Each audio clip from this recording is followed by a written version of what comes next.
முழுக்க அதிமுகவை விரும்பாத வாக்காளர்களால் தான் விஜய் வெற்றி பெற்றார் என்று ஸ்ரீவில்லிபுத்தூர் நிர்வாகிகள் ஆலோசனை கூட்டத்தில் முன்னாள் அமைச்சர் KT ராஜேந்திர பாலாஜி விமர்சித்தார்.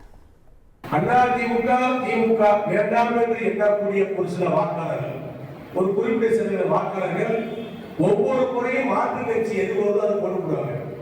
கேப்டன் விஜயகாந்த் வரும்போது அவருக்கு போட்டாங்க, வைகோ அவர்கள் அவருக்கு போட்டாங்க. இப்படி ஒவ்வொரு முறையும் சீமானுக்கு போடுவாங்க.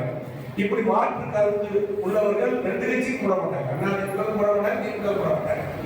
அந்த நிலையில தான் இப்போது விஜய் அவர்கள் வந்த உடனே அந்த ஓட்டு அங்க போச்சு. நடக்காது, நடக்கவே முடியாது, செய்யவே முடியாது எல்லாம் தேர்தல் வாக்குறுதியை கொடுத்த காரணத்தினால் இவருக்கு ஒரு ஓட்டு கொடுக்க என்று சொல்லி எல்லோரும் நினைத்திருந்த காரணத்தினால் அவருடைய வெற்றி இன்றைக்கு வந்திருக்கிறது.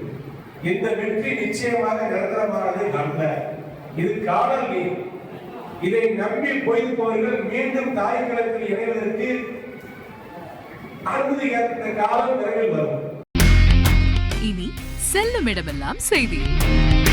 தந்தி டிவியின் வாட்ஸ்அப் சேனலை ஃபாலோ பண்ணினா செல்ல இருக்கும் இடமெல்லாம் செய்தி. இதோ QR கோட் இப்பவே ஸ்கேன் பண்ணுங்க, ஃபாலோ பண்ணுங்க.